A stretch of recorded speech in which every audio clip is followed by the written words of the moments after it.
socorrer de doente, recordando as palavras do próprio Senhor Jesus. Dar é mais bem-aventurado que receber. Esse é o quarto princípio da compaixão e graça. Eu dou sem esperar nada em troca. Compaixão e graça. Nas igrejas do primeiro século eram isso. Alguns irmãos querem falar uma coisa, pastor Renildo, sobre esse panorama aí do primeiro século, das igrejas primitivas? Não, tranquilo, pastor Rafael. Tranquilo. Algum outro irmão quer somar isso sobre esse panorama? Nós podemos ver outros exemplos aí na Bíblia, né, no livro de Atos, de exemplos. Outro exemplo que nós podemos ver também é que as pessoas, a igreja primitiva, os crentes, elas usavam os seus dons espirituais para abençoar as pessoas de forma também como compaixão e graça. Então, o quarto princípio de igreja multiplicadora é esse: eu dou sem esperar nada em troca. Isso é o que estava acontecendo na igreja primitiva. E hoje? Como que é hoje? Como que é hoje? É o segundo tópico que eu quero trabalhar com os irmãos. Como que é hoje, na igreja de hoje? Pode passar, pastor Renildo, por favor? Compaixão e graça hoje. Pastor, você vai me falar que as coisas é outra época hoje. Sim, é outra época. A cultura é muito diferente da igreja primitiva ou da igreja do primeiro século. Mas os princípios de compaixão e graça permanecem atual, permanecem o mesmo. Nós, como corpo de Cristo na terra, a igreja deve estender as mãos, abrir os olhos e o coração para os necessitados ao nosso redor. E porque a igreja abre os olhos, abre o coração, ela atrairá a simpatia e a atenção das pessoas que estão à sua volta. Quantas ações sociais nós temos visto aí nos dias de hoje, né? Quantas igrejas hoje em conquista, né? Cito aí o caso do pastor Fábio Vasco também, que disse aí que distribuiu, nós vimos os vídeos, imagens, quase 1.000 cestas básicas já. Isso, ou igrejas aí como o pastor Jair, que acolhe as pessoas que vêm de fora. Isso é compaixão e graça. Então, uma igreja que está voltada para si mesma, indiferente à realidade social à sua volta, que não produz nenhum impacto ou influencia a sua comunidade, diz o pastor Fernando Brandão, no seu livro de Multiplicadora, ele diz que essa igreja é morta, ela é parada. Ele diz no seu livro que uma igreja que está fechada dentro das quatro paredes, ela não vai influenciar ninguém, ela não vai impactar ninguém. E, infelizmente, muitas igrejas, se fechassem hoje, digo isso com muita tristeza no coração, se hoje algumas igrejas se não continuassem ou não voltassem a abrir os templos depois da pandemia, talvez ninguém sentiria a falta dela. Ninguém iria sentir a falta ou a presença dela, porque ela nunca fez a diferença para a sua comunidade. Então, a igreja, como eu já disse, ela não pode perder o diálogo com a sua comunidade. A igreja não pode perder a oportunidade de interagir com as pessoas ao seu redor. Por favor, pastor Renildo, passe mais um para mim, por favor. Aí está a definição do que é relevância, do que é ser uma igreja relevante. É a sensibilidade às necessidades de uma comunidade e o serviço gracioso da igreja para lhes atender de modo que a igreja se torne relevante, resultando na multiplicação de discípulos para a glória de Deus.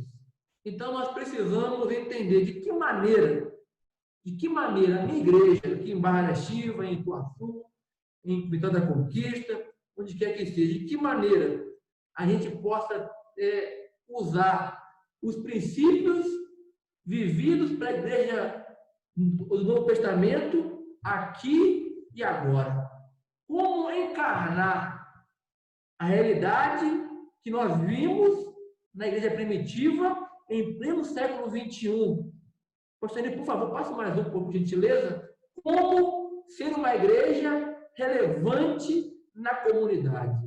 Essa é uma pergunta que temos que parar e pensar. Como ser uma igreja relevante na comunidade? Veja bem, a igreja, para ser relevante, não pode se deter a programações voltadas apenas para o seu bem-estar.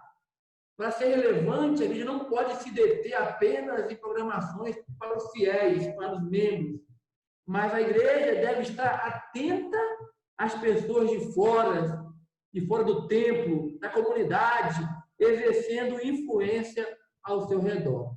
É verdade que a igreja ela nunca vai atender ou vai conseguir resolver todas as soluções da comunidade. Não. Todas as questões. Contudo, ela deve, meus irmãos, estar atenta e ela precisa zelar pelas pessoas. Então, eu quero, nessa tarde,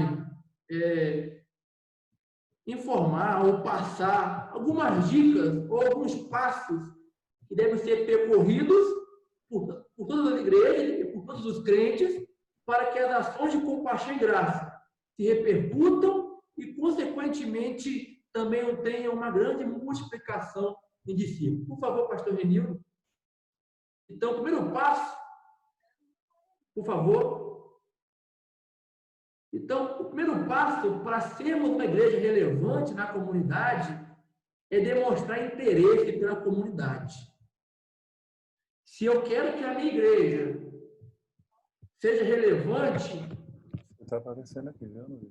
Eu preciso demonstrar interesse pela minha comunidade. E isso significa, meus irmãos, que a igreja precisa se identificar com a comunidade onde está inserida. A igreja precisa saber quem são os seus moradores. Ela precisa saber quais são as suas reais necessidades. A igreja precisa se relacionar com a comunidade, ela precisa ter empatia com a comunidade. E conhecer a comunidade significa que a igreja deve se tornar parte da comunidade. A igreja, ela não pode apenas cuidar dos fiéis, dos seus fiéis, mas a igreja ela está ali naquela comunidade para alcançar e para trabalhar com toda a comunidade. Pastor, como eu conheço a minha comunidade? Como eu conheço as necessidades da minha comunidade? Eu conheço a minha comunidade quando eu saio das quatro paredes. Então, talvez uma dica para você conhecer essa comunidade, dê uma volta a pé em torno do bairro da sua igreja. Vá a um evento esportivo no bairro da sua igreja.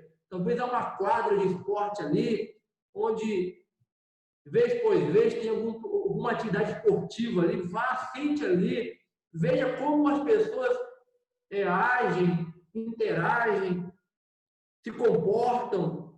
Vá nos eventos da escola também, que é no bairro da sua igreja. Quando você se faz presente, vá nos velórios também, né? Você que mora em cidade pequena, aqui em Barra da Chiva, eu não sei como é aí nessa cidade, mas eu creio que lá com o pastor Ivo também é assim, lá no pastor Lucas também é assim. Aqui em Barra da Chiva, velório é igual festa, né? Aqui, quando alguém morre, o corpo ainda é nas casas, nos lares. E quando eu cheguei aqui em Barra da Chiva, eu falei com Deus, como que as pessoas vão me conhecer aqui na cidade?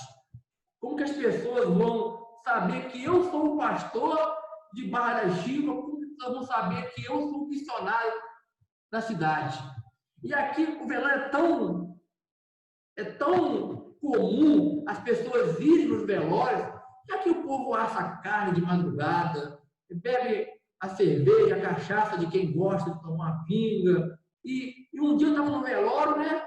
É tão comum o velório que estava na sala, né? As pessoas, o caixão no meio da sala, aí o povo chorando, aí o menino chegou, olhou para a mãe assim: mãe, por que as pessoas estão chorando? Ou seja, né? Então é muito comum aqui o velório. E eu comecei a ir nos velórios para poder me tornar conhecido na comunidade, para poder me tornar conhecido em Barra da Silva. Eu fui muitos velórios, e muitos velórios, porque ali eu conhecia quem é o barrestivense, como eles se comportam, como eles reagem. E um dia eu estava na rua, aqui de Barra da Silva, perto do Banco do Nordeste, e uma criancinha agitada, alvoroçada, junto com a mãe, né? Junto com a mãe, e a criança com a mãe: mamãe, olha ali, mamãe, olha ali. A mãe com ele: olha aqui, menina, olha ali o pastor do velório ali, mamãe, olha só. Né? Então, as pessoas começaram a me chamar de pastor dos velórios, porque eu fui muito dos velórios, porque era ali que eu conhecia a minha comunidade, era ali que eu conheci quem eram as pessoas, quem são as pessoas. Então, quando eu saio do templo, das quatro paredes, quando eu mostro interesse pela comunidade, eu conheço a minha comunidade.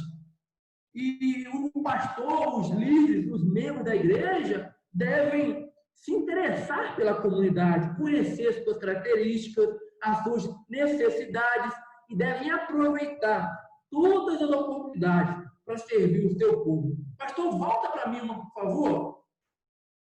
Volta. Isso. O pastor Brandão, ele diz assim, ó: ninguém deveria ter maior interesse por seu bairro e sua cidade do que a igreja e seus líderes.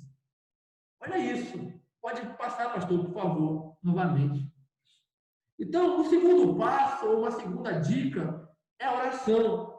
Se eu quero que a minha igreja seja relevante, eu tenho que orar por minha comunidade. Orar. Como resultado do conhecimento e interesse pela comunidade, surgirá um desejo de orar pela comunidade, de orar pelos conflitos, carências, desafios e oportunidades. Quanto mais eu conheço a minha comunidade, meus irmãos, quanto mais eu conheço os problemas da minha comunidade, mais nós vamos dobrar os joelhos, mais nós vamos cair os joelhos no chão e vamos orar por aquela comunidade. Então, eu penso que o que impede de orarmos pela comunidade é porque talvez nós não nos envolvemos tanto com a comunidade, porque nós não conhecemos tanto a comunidade, porque se nós nos envolvesse mais com a comunidade, talvez nós oraríamos mais. Se nós conhecermos mais a comunidade, nós iremos orar pela comunidade no qual a nossa igreja está inserida. O pastor Brandão, em outra frase do seu livro, Igreja Amplificadora, ele diz que muitas vezes a igreja está fechada em si mesma, até no que diz respeito à oração, pois as orações se limitam aos interesses pessoais dos membros e se esquecem de orar pelas necessidades da comunidade e das pessoas de fora. Então, as igrejas têm que orar. Nós temos que orar pelas pessoas da comunidade. Pessoas enfermas, pessoas enlutadas, depressivas, aprisionadas em vícios, famílias destruídas, pelos desempregados, crianças, jovens, adolescentes, pelos estudantes. A oração, ela é o primeiro passo para alcançar essas pessoas com compaixão e graça. Mas, em terceiro lugar, que eu lhe dou nessa tarde, para sermos uma igreja relevante na comunidade, eu tenho que demonstrar compaixão pela comunidade. Uma igreja não deve só orar, mas uma igreja também deve partir para a ação. A igreja de Cristo, ela precisa se sensibilizar com as situações das pessoas que estão à sua volta. Eu, como pastor, nós, como líderes, a nossa igreja tem que chorar mais, sentir mais, envolver-se mais. Nós, líderes, temos que sentir a dor do povo, chorar pelo povo de forma que isso eleve a igreja, nossa congregação, a se engajar com o nosso exemplo. Então, o Brandão também, mais uma vez, no seu livro Igreja Multiplicadora, ele diz que as atividades da igreja, sua agenda e suas programações devem ser impregnadas de compaixão. O dia a dia da igreja e os seus membros devem estar transbordando de compaixão demonstrada pela comunidade. Uma igreja que não sente compaixão pelo povo, pouco poderá fazer por sua comunidade. Vou repetir isso. Uma igreja que não sente compaixão pelo seu povo, pouco poderá fazer em favor da comunidade.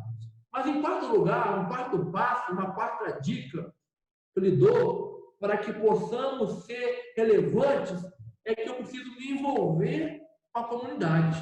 Eu preciso me envolver com a comunidade. Envolvimento. O primeiro e mais valioso recurso para que a igreja, meus irmãos, se torne relevante é a atuação dos seus próprios membros no dia a dia da comunidade.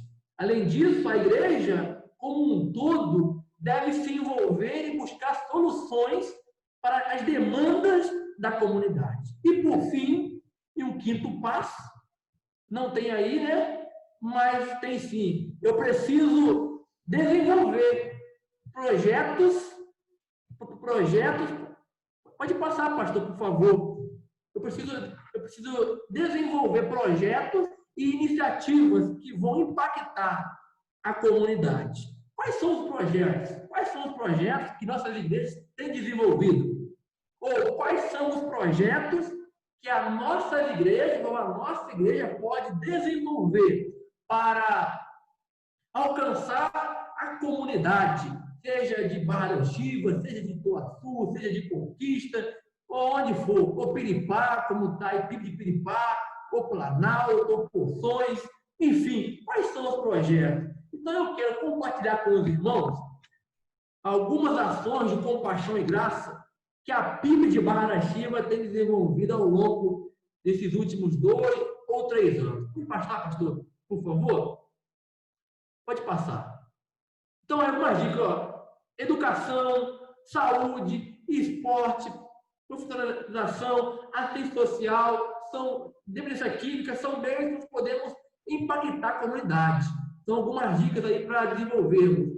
Então, aí, ó, a nossa igreja aqui em Barra tem trabalhado com futebol, né? Como os irmãos podem ver aí nas fotos, nós temos todos os sábados, agora podemos paradinho por causa desse período de pandemia, mas todos os sábados nós temos aí uma média de 30 a 40 meninos no templo aprendendo a palavra de Deus, ouvindo o Evangelho, e após a reunião do templo nós vamos para a quadra, que é perto do templo aqui, para poder jogar bola.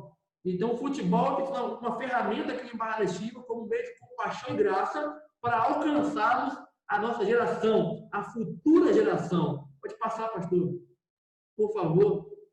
Uma outra ferramenta que nós temos aqui, usado muito aqui, é o sopão missionário. Não sei quantos conhecem Barra da Chiva, mas na chegada de Barra da Chiva nós temos o Alto México, que é um bairro bem carente, bem pobre, e ali, a cada 15 dias, nós vamos ali para o bairro Alto México e fazemos um sopão missionário. E as criancinhas aí vão ali, levar panelinha, e nós fazemos um culto bem rápido, coisa de 15 minutos no máximo, e ali nós levamos a sopa para as crianças, e muitas dessas crianças, essa aí é a única refeição no dia delas. É um bairro muito pobre, as meninas de 14 anos, 13 anos, eu sei que é uma realidade geral, Brasil, estão grávidas, às vezes a menina de 14 anos com o bebezinho no colo. Então, nós fazemos um sopão missionário ali, as irmãs da MCM vão lá, fazem um sopão, doações, e nós vamos para o bairro, de 15 dias, para o bairro Alto México, ali nós temos um sopão missionário. Ô, pastor, pode passar. Um outro exemplo que a MCM também faz muito aqui é a aula de Pilates. Muitas mulheres aí não são crentes, não são da igreja e participam da MCM e são abençoadas com a atividade como aula de Pilates. Na igreja, nós temos aqui, a minha esposa ela faz Pilates, então ela tem amizade com a moça do Pilates no qual vale o tempo oferecer o pilástico para nossas irmãs e para a comunidade também da igreja. Vou passar, pastor. Isso aqui foi ano passado, né? O Enem aí, nós tiramos um domingo do Enem para distribuirmos água e caneta. E algo tão simples, né? Algo tão simples, tão básico, que fez um impacto muito grande na comunidade. Foi um impacto muito grande. Nesse dia que nós fizemos essa atividade, vários homossexuais eram abordados por mim ou por alguns dos irmãos, e a gente oferecia a gente perguntava se eles queriam receber um copo de água, uma caneta. Aí eles perguntavam o quê? Da feitura? Eu falei, não, é da Igreja Batista. Então eles ficaram assim, admirados. E depois nós orávamos por essas pessoas e muitos agradeciam. As pessoas, os professores, os monitores que iriam aplicar as provas, ficaram assim surpresos. Então nós fizemos isso no bairro da igreja e no centro da cidade. E foi um momento muito gratificante, muito impactante, onde a comunidade de Barra da Silva ficou ali boba com a atitude nossa. Pode passar, pastor? Por favor. Um outro exemplo é a feira, é o bazar missionário, né? Nós sempre estamos aqui ganhando roupas aqui, vindo de fora, de outros estados, e nós vamos lá, quando nós não podemos no templo, vamos na feira livre de Barra da Silva, e ali nós vendemos as roupas, roupas conservadas, com um preço bem baratinho, coisa de R$1,50, R$1, R$2, não passa disso, com o intuito de abençoar as pessoas. E quando as pessoas ficam sabendo o preço, R$2, elas caem para trás, elas falam, com R$2 não paga nem gasolina. Então é algo bem gratificante também, onde você vê no rosto das pessoas a surpresa em ver a igreja na rua abençoando. Por favor, pastor, pode passar. Nós também investimos aqui semanalmente com as crianças. Nós temos aqui atividade com as crianças, com a nova geração, onde nós temos depois da atividade pipoca, algodão doce, e influenciando as crianças, ganhando a criança da comunidade. Teve um dia que nós fizemos um trabalho com as crianças, que teve dentro do templo da igreja 200 crianças. 200 crianças. Não cabia tanta criança dentro da igreja. E foi algo bem impactante, bem legal, e temos investido nas crianças também como uma forma de compaixão e graça também. Ô, pastor, pode passar. Também eu creio que muitos fazem isso também, né? Distribuição de cesta básica. E aí as pessoas que estão aí nos bancos sentados são pessoas que foram receber as cestas básicas. Mas antes nós oramos, cantamos, e eu pude ali ter a alegria de evangelizar, de falar o plano de salvação para essas mulheres. Pode passar, pastor. Essa foto aí não é uma compaixão e graça, mas é um PGzão que nós fizemos ano passado. Isso aí foi em agosto. Isso aí foi nesse dia aí eu tinha adoecido, não sei quanto tempo eu fiquei doente. Nesse dia aí foi uma terça-feira, eu tinha passado mal, mas eu fui para a igreja assim mesmo, quase apanhei da minha esposa, quase me bateu, mas eu fui assim mesmo. E se os irmãos verem a foto, uma foto aí eu estou sentado, né? Porque eu estava passando mal, mas eu fui assim mesmo e eu preguei nesse dia aí, nosso PGzão, e 2 pessoas se converteram nesse dia. E Deus tem nos abençoado, meus irmãos. Deus tem nos abençoado e Deus tem nos dado alegria. Temos muitas dificuldades, muitas lutas. Estamos ainda virando a chave da engrenagem. Estamos ainda começando a colocar para rodar a engrenagem ainda. Mas mesmo engateando ainda, Deus tem nos dado a alegria. Muita gente aí, na foto aí, muita gente não é da igreja, não pertence à nossa igreja, não é membro da igreja, mas são membros dos PGM. Muito. Eu diria que 60% das pessoas que estão aí não são membros da igreja, mas são membros dos PGMs. Eles foram aí, nós fizemos um jantar nesse dia e foi bem legal. Tivemos aí quase 100 pessoas aí. Nós somos hoje 50 e poucos membros hoje, a igreja de Barra da Silva. E aí nós tínhamos mais de 50 pessoas, sem contar que a maioria não são membros da igreja. Deus nos abençoar.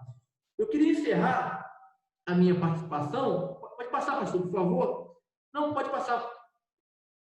E eu queria fazer uma pergunta para os irmãos. Eu não queria fazer essa pergunta aí, não. Eu queria fazer outra. Por que os irmãos acham? Por que os irmãos acham que a igreja perdeu o espírito de compaixão e graça? Por que os irmãos acham que a igreja perdeu o espírito de compaixão e graça? Eu quero fazer essa pergunta para nós conversarmos aqui agora e discutirmos. Tem muitos irmãos aí, pastores aí, maduros, experientes, que podem nos abençoar também agora. Por quê? Por que os irmãos acham que a igreja perdeu o espírito de compaixão e graça? E aí? Por quê?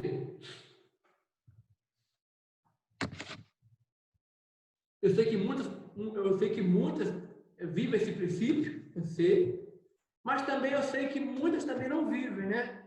Muitas estão presas dentro do templo, sem olhar a necessidade da comunidade, sem mostrar interesse para a comunidade, sem cuidar da comunidade, sem ter um diálogo com a comunidade. Então, por que essas igrejas que não fazem, que não têm esse princípio em ativo, não praticam ou perderam o espírito de compaixão e graça? Ei, pastor Jair, pastor Henrique, pastor Ivo, pastor Lucas, pastor Renildo, missionário Roberto, vamos conversar isso agora, isso aí? Por quê? Como eu não estou pastoreando, então eu vou deixar que meus colegas pastores falem. Na verdade, deixa eu falar. Para responder a sua pergunta, Rafael, eu não estou conseguindo abrir meu vídeo, aconteceu alguma coisa aqui. Vocês estão me ouvindo? Sim. Pastor Jair, antes do senhor falar, vamos aproveitar aqui e entrar no terceiro bloco, que já abriu aqui o tempo de contagem. Aí a gente entra no terceiro bloco, e aí o senhor responde, tá joia? Ok. Espero todo mundo aí no terceiro bloco. Abração.